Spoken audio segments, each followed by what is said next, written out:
Assalamu alaikum жалпы мұсылмандар. Тимур онлайн каналын катталушылар амансыздар. Бүгін 7 май 2023 жыл. Ош шары уақыты бойынша 9:30 болды, достар. Достар, өткенде Москвадан Ошқа қарай келген жараянды тартып, видео тасма қылып киргиздим элем. Жолда өзім жалғыз айдап келген себептен көп нәрселер айтылбай қалыптыр. Себебі чарчаганмын жолда, айдап келіп атып чарчап, аз эле уктап, айтқа жетип келели деп айдап келдим элем. Ошол себептен көп нерселер сүйлөгөнгө күчүм деле жетпейт эле. Ошого азыр ушул нерсени туура көрүп айтып атам. Унутулуп калган нерселерди айтып өтөйүн деп. Достор, Москвадан биз Чу деген деле кыздарыбыздын документи боюнча аракетибизди баштадык. Баштаганда вкладыш боюнча кичинекей кызыбызга вкладыш алдык. Аны алардан мурда керекпи, керек эмеспи деп сураштырсак, ошо биздин райондо жашаган эле Москвада бир мекендешибиз чек арага келип алышкан экен, ошо вкладышы жокчу. Келип алып кайрадан кетишкен экен да Москвагачы. Өткөрбөй койгон экен. Ошол себептен биз жасаттык. Ошо туура эле келгенде ошо вкладышты сурады.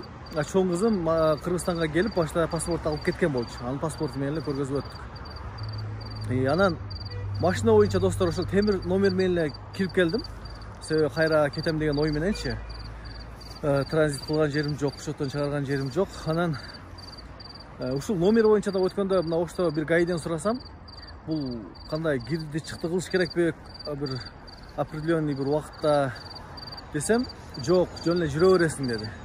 Эми бул нерсени дагы билгендерден дагы сурайм. Себеби жакында Бишкекке барабыз деген ниеттебиз иншалла. Ошо Бишкекке барганда да ошол Бишкекте өзүбүздүн ГАИ кызматкерлеринен сурайбыз. Канча убакыт жүрсө болот, теге эле жүрө бериш керекпи, эч нерсе кылбастан эле. Себеби башта да бир ушундай миш-миштерди уккам. Российский номерде бир канча бир убакытта бир кирди чыкты кылып, Кыргызстандан чыгып, кайра кириш керек деген бир ушундай бир сөздөрдү уккам да. Анан кийин достор, доверенность жолдо казактар сураган жок, машинагачы. Доверенности сураган жок, доверенности жок эле келдим. Жолдо Россиядан чыккычаңды 1000 рубль бердик. Себеби аялым үйдө отурган себептен регистрацияны жасатпай эле. Ошол эски регистрация, ошол эски эле башта кирген миграционный менен эле жүргөн болчу да. Ошол себептен алар кыскасы акча тилешти. Азыр биз миграционный службага силерди беребиз, алар өздөрү заниматься этет, андай мындай дегенден 1000 рубль бердим. Берип ал жерден чыктыкпы? Ошентип достор Казакстанга келдик. Казакстан чек арасына. Казакстан чек арасына келгенде кыздарыбызды көтөртүп ар биринин документин текшерди. Кичинекей кызыбыздын ошо вкладышын көргөздүк. Вкладышын андан кийин чоң кызыбыздын ошо паспортун албетте көргөзүп, анан өзүбүз дагы көргөзүлүп өттүк. Бул жерде мен айтмакчымын, ошол жерде достор, ошол РФ паспорт менен барып, анан ошол жерден өткөрбөй коюп, ошондой бир окуяны, бир көрүнүштү көргөн жерим жок да. Балким биз текшерилип өтүп кеткенден кийин балким аркабызда болгондур андай окуячы. Бирок биздин көзүбүзчө андай окуя болгон жери жок. Кудайга шүгүр, ушу кыздарыбыз себеп болуп анча деле текшерген жок достор. Ошо кыздарыбызды көрүп эле ошол таможнидагылар дагы жүктөрүм деле түшүргөн жок, Россиядан деле, казактардан деле, өзүбүздөн делечи, мисалы түшүрбөй эле бисмилла өтүп кеттик. Ошол комментариялар боюнча доверенность керекпи, керек эмеспи деп сураган экен бир тууганыбыз. Мен билгенден доверенность ошо ата-эненин бирөөсү, апасыбы же күйөөсү адашкан болсом өзүңөр комментарийга жазасыңар. Ошонун бирөөсү балдарды бир жака алып кетип аткан болсо, ошондо доверенность керек болсо керек. Айрыкча атасынын уруксатычы алып кеткенге, же болбосо апасынын, кыскасы ушундай да. Мына ошондой достор, анан жолдо келип атып окуя бир кайсыл жерде экен? Кызыл Ордада экен, жага жетпейби экен, түнү. Дальнобойщиктер КамАЗдар кеткенде биз алардан спашуна Афган алып чыгабыз да. Ошондо бир машина турган экен, көрсө ол ГАИ экен. Кийин аркаман мигалкасын чагып, жандырып айдаганда билип калдым да. мен бұл жаққа авгонға шықтым, сплошнойдан бұл жаққа түштім. Түшкенде эле аркаман кубалап жөнөдү, бир машина келип аткан. Ошо анан кийин ошо мигалкасын жагып, бир катык айдадым, бирок кой деп токтоттум да. Ошо мен жаш кыздарым болсо анан бекерле жаман иштер болбосун деп токтотуп, мына ошол жерде сен сплошнойдон өттүң жана менден качтың деди. Мен айттым, байкабай калыпмын. Кечиресиз андай мындай деп немесем 20 000 рубль дейт.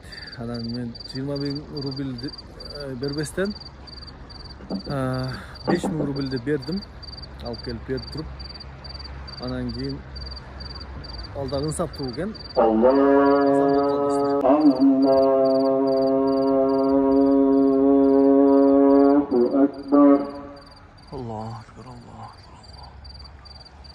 أشهد أن لا إله إلا الله. Мына ошентип достор, ошол ГАИ казактардын ГАИси 1000 рубльди кайтарып берди. Мен ал жерде ID картымы берип, права менен бердим элем. Ошол жерде ID картым түшүрүп коюптун, ID картым жок. Жолдо келип атып, заграным бар, ошо загран менен өттүм да, таластачы. Мына ушундай достор, анан ошо жолдо келип атып, биз сим-карта албадык элек. Сим-карта албаган себептен навигатор сим-картасы жок эле. Эгер московский сим-карта болсо иштей берет экен, Россиянын сим-картасы менен. Интернет жок делечи. Бирок ошол себептен бизди бир жаман жолго салды. Чимкент деп знак бар экен, ошондон разворот алып туруп, мында өйдөгө чыгып туруп кайра түштүк оң жака. Түшкөндө бир 30, кийин бул жактан сураштырсам, общий 70 километр достор. Бирок эң жаман жерлер 30 километр, мындай өтө кыйын, оюлуп кеткен асфальттарга салып коюптур биздин навигатор. Ошол жерде убакыт кетип калды кыйла. Машинамда кыйла эле ошол жерде ходовойлорун талкаладым десем да болот. Но ошолор да видеого тарткам өз негиз, анан уже ал нерселерди чыгара албай калып, удалить этип кетти. Мына ушундай окуялар болду достор. ГАИ окуясы, андан кийин ошо жаман жол окуясы, андан кийин Тараска келдик. Тараска чейин 5 саат эсалып алдым элем. Тараска келип, келсек өчүрт көп экен. Ошол жерде казактын балдары жүрөт экен, ары бери басып. Бул жерде комментарийга жазгандарда болупту, сен акча берип үйрөтпөстөн эле жөн эле өтпөсөң болмок да депчи. Анан мен ал жерде 9 айлык кызым болсо, 3 жашардагы кызым болсо, 2 кызым болсо, анан ошончо узак жол жүрүп келип, ал жерде биз дагы убакыт коротуп турганды биз каалабадык. Кыздарыбызды кыйнап биринчиден. Анан кийин 2000 деди, кыздарыбыз бар десек дагы болбойт. Ушундай адамдар да болот экен да. Кандай ук болсун, болбосо айырмасы жок. Ташпорчу. Анан ынсап туурага келип калды. Ошол видеодо болду, кете өтө бердим дегенчи. Бердим ага. Көндү да ошол. Анан ошол жерден өтүп кеттик достор. Ошол боюнча уктабастан Ошко кирип келдим. Эртеси саат 10 кирип келдик да, машина базарга чейин. Ошол заправкада тарткан. Ошол жерде өзүм тартпаган себеби дагы уйкудан калып, кыйналып турган кезим эле. Анан мына ушундай болду достор. Жолдо унутуп эле калбасам дагы болсо комментарийга жазасыңар да дагы. Документ боюнча айтып өттүм кыздарымдын регистрация. Достор, ошо регистрация жок болот го адамдарда. Мына ошолорчу регистрацияны ошол баякындай фальшивый болсо да жасатыш керек экен жолгочу. Алар силерди текшерип отурбайт экен, базага салып андай мындай кылып регистрацияң барбы, действующий жокпу. Мына ошол кылып турушат экен да. Себеби кетиш кылганда да кудур ошондой го.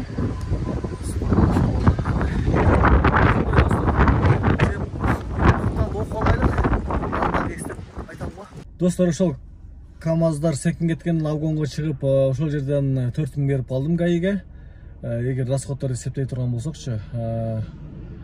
Общий айтайын достор, баардыгы биригип где-то 20 000 рубль кетти да, 20 000 рубль. Мына ушундай достор. Акчаны алмаштырганда теңгеге где-то 10 000 рубльди алмаштырсаңар, ошол жетет экен да, беймаралчы. Эгер тамак ашыңар болсо жаныңарда. Мен канча алмаштырдык биз? Биз 7 000 рубль алмаштырдык. Себеби биздин тамак ашыбыз бар эле. Баякы эт алып, кара эт алып, жакшылап кууруп, тушонка сыяктуу кылып кууруп туруп, 1 литрлик банкаларга басып алдык элек. Ошол себептен биз жолдо чайхана, ошо столовойлордо токтоп кайнак суу алып аттык. Жолдо термоздарыбызгачы кайнак суу алып эле бир аз токтоп намаз окуп эле жылып айдап кетип аттык. Так, аны айтып өттүм достор. Кладыш, ошо кызымдын кладыш кичинекейине жасаттык, аны айтып өттүм. Эсептейинчи, чтобы кийин дагы болбостугу үчүнчү. Чоң кызым паспорту менен өттүк. Доверенность сураган жери жок. Дагы эмне? Гаилер жагынан ошол КамАЗга алаксып мен ошол обгонго чыгып, өзүңөр келсеңер да билесиңер. Onu gelip жүргөндөр билет. КамАЗдар секин кеткендиктен обгонго чыгасың дагы, чтобы жолду арбытыш үчүн катып кетесиң да, бир азча. 120, 160 кылып. Эң катып кеткениңчи, мисалы мен көп 160га көп деле чыкпадым, көбүнчө 120да кетип аттым да. Андан кийин достор, гаидан ошол проблема болгон жок мендечи, ошо бир гана ошол жерден болду.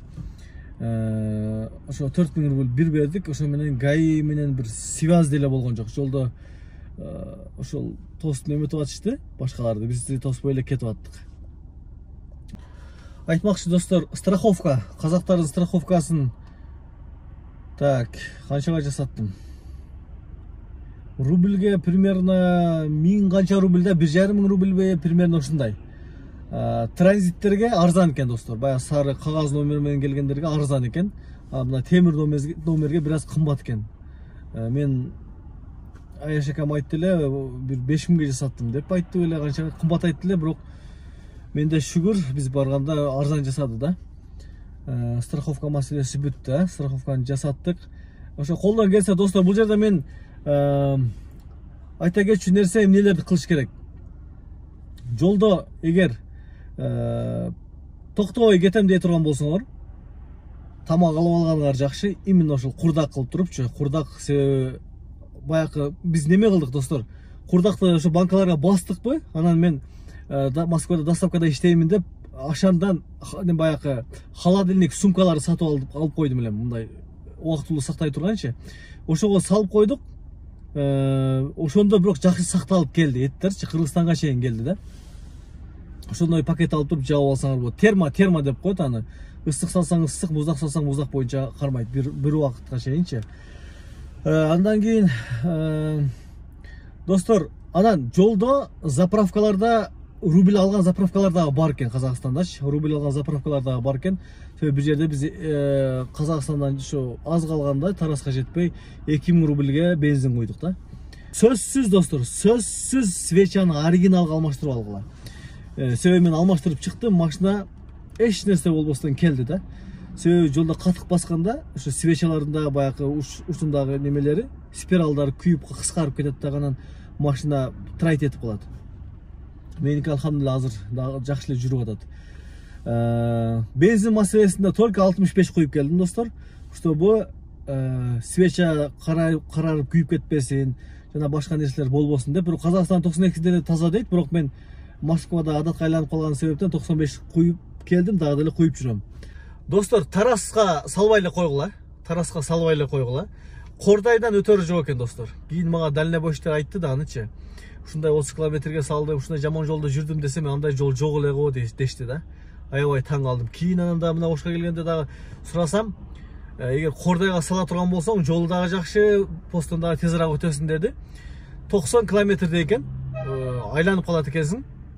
Кордайга салганда, чечем Таласка караганда. Бирок ошону бир каты кылдамдыкта кетип атып 90 километр бир пас эле басып айдап өтөт экенсиң да.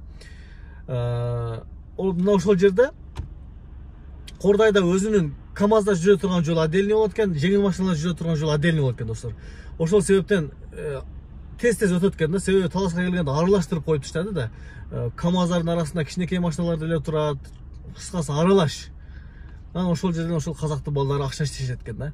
Мен айла жоктон ошол жерден акча берип өткөнүм себеби ошол. Кыздарым кыйналбасын депчи. Так, Кордай аркылуу мен анан Ташкенттагы жолдо келип атканда Ташкент, Казакстан Ташкент направлениянан көргөзөт экен. Ташкентке бул жактан да сураштырсам, Ташкентке салбаган жакшы эле дейт. Эгер салса деле болот экен, бирок Ташкентте эгер бензиндин төмөнүп кала турган болсо, бензин кымбат экен достор Ташкентте. 100 сом деди окшойт, сомго эгер чыга турган болсок 100 сом экен. Себеби ал жакта көп эле ошол газ менен жүргөндүктөн бензинди ошол колунда барлар, куртойлору ошо кымбат машиналарга коят экен достор. Ошон үчүн бензин кымбат экен Ташкент, Өзбекстанда. Кордайга салыңыздар. Менден бир сиздерге сунуш. Келгенде Кордай аркылуу келиңиздер. Ошо через Алматы аркылуу өтүп өткөнсүздөр. Анан 10 миң, либо колдон келсе запас менен 15 миң рубль алмаштырып алгыла теңгеге. Себеби кайра рубльге алмаштырып алсаңар деле болот да. Анан кийин страховка өзү менде мындай болду. Ошо посттан Казакстан территориясына киргенде эле казак бала өзү сунуштап калды. Ушундай деп алмаштырасыңбы, страховка жасатасыңбы деди. Страховканы достор 15 күнгө жасап берет экен. 15 күнгө жасады. 3 күндүгү дагы бар деп уктум эле, 3 күндүгү жок, азыр жасалбайт деп мага айтты да ал балачы. Билбейм, кийин азыр пайда болуп калбаса. Мына ошентип ошону жасатып өттүкпү. Өмүрүмдө достор биринчи жолу айдап келдим. Узак жолго 4100 км көргөзгөн метро кроссовкадан Москвадан. Өмүрүмдө биринчи жолу айдап келгендиктен жолдо себеби анын үстүнө мен узак жол айдаганды дагы жакшы көрөт элем өзү негизичи машинаны. Ошол себептен дагы жолдо көп деле эс алган жерибиз жок. Биздин ушу убактыбыз кетирген жери, убактыбыз алган жер ошол 30, андан ары еще плюс ошо общий айтканда 70 км жол биздин убактыбызды алып койду достор. 30 км өтө эле бир жаман жол экен. Так, мына ушундай достор, эгер унутуп калган болсо, башка болсо кечиресиздер. Ушу эсимде калганды силерге айтып өтүп атам. Анан ошол комментарий жазып сурап атасыздар. Колдон келишинче баарын эле жооп бердим окшойт, комментарийдан дагычы. Достор, мына ошондой. Биз келип атканда еще жолдо Казакстан чөлүндө күн ысык эмес болчу. Мындай желүн шамал жүрүп эле баягындай дем болбоду да. Кыздарыбыз деле кыйналбай эле келишти. Мына ошондой достор. Ушуну кайрылуу катарында толуктап ушу видео ролик кылып чыгарайын деп ушуну чыгардым достор. Аман болгула, кийинки чыгарылышка чейин сак саламатта калгыла.